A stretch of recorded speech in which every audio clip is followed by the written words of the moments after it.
What up, DJ-Murph? This is Drug Addiction Recovery Talk. Let's get into it. It's Memorial Day weekend, and for those of you who are just getting clean or just about to get clean, how you gonna do it? How do you separate yourself from that life? And it's not as easy as it sounds. A lot of people just say, just do this, just do that, and I know more than just as much as anybody else how hard that is. And there's going to be a lot of cliches in this episode, just like every other episode, because things become cliche for a reason. You know, they're true. So you get it gets beat into you in the rooms and groups and counseling, all those things. But big one, people, place, things. You got to separate yourself from it. You'll never, or at least I would never be able to get clean if I was still hanging out in the same areas and with the same people that I was when I was using. You know, no matter how, no matter how good of a friend you think you have, if that friend's still in active addiction, they're gonna try to get you high. They're gonna want you to get high with them.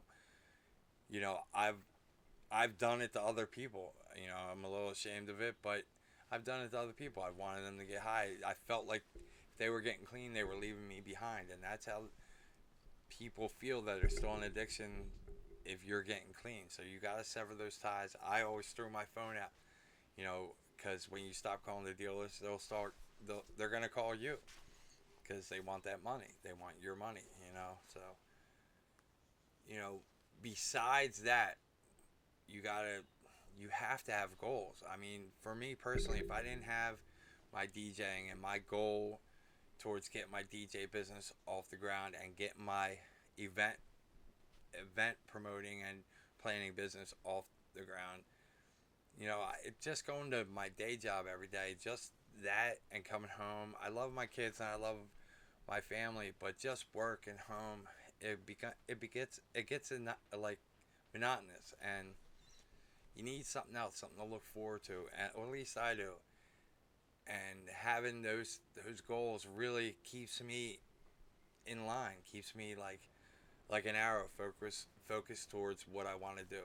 And you know, one day after I start planning some smaller events and getting them off the ground, I want to plan like a recovery fest, like music, tattoos, motorcycles, just everything about life that's fun, that and so you don't need drugs and alcohol to enjoy it. You know, there was a time in my life where I thought, why would I do anything if I wasn't getting fucked up? You know, why would I go on vacation if I wasn't partying? Why would I do this if I wasn't drinking? Why would I do that if I wasn't getting high? And the further removed I get from that, the crazier that thought seems to me. But nonetheless, it was a real thought, and I really felt that way. And you know, I thought people were crazy that didn't agree with me. So I'm sure if I ever get an audience, there's gonna be people that think, you know, I'm crazy, but that's all right, because maybe I am. I don't know anything. I'm just an addict, just like everybody else. These are all just my opinions, so take them with a grain of salt. But I believe you need to have goals. You need to have a routine, and you need to cut out negative people. Surround yourself with the people who have and who are the kind of people that you want to be.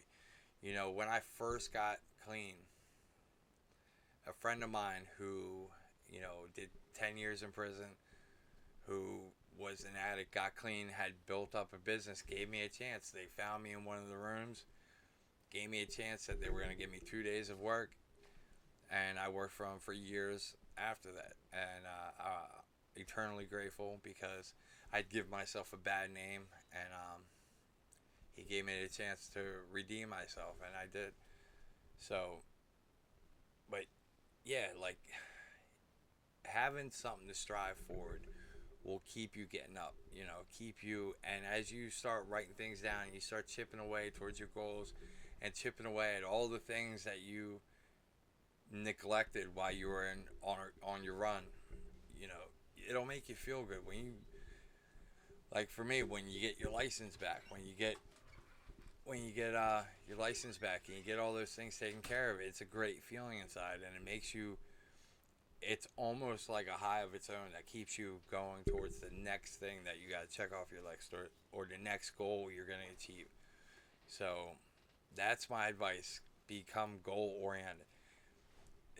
Exercise. You know, I go for walks in nature, like almost like meditation. It helps me get my zen. My mornings with my wife watching the sunrise. Another place I can get my zen. I have 5 kids. I love each and every one of them to death. I have 2 grandkids. Well, one granddaughter and another one on the way.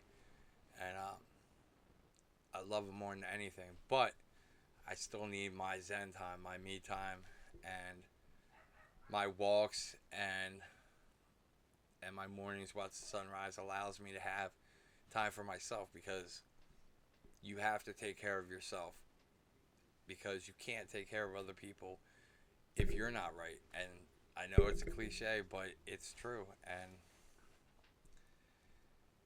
yeah, I mean,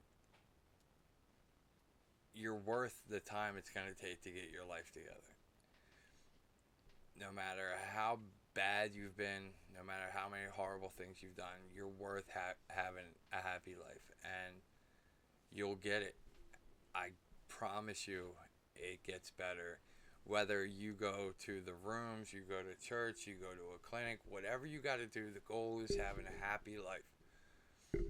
I don't care what you do to get there. If you got to take medicine, if you got to take, you know, you got to go to confession at your church, you got to go to meetings 3 times a day, whatever you got to do to wake up happy and excited to meet the day. That's life. What the fuck are we living our lives for if it's not to be happy, to surround ourselves with loved ones? And if you've achieved that and you've done it in a different way, and people tell you, you know, oh, it doesn't count, fuck that. If you're happy and you have the life you want, that's all that matters. And that's what's important. And with that, have a happy Memorial Day. I'll see you guys next week. And next week, we're just going to, fly off the cuff. We're just going to talk about whatever the hell I want to talk about. Because until I start getting the conversation going, and even after that, we're just going to talk about whatever the hell I feel like talking about. And thank you. Until next time, stay healthy, be safe, and reach out to somebody. All right.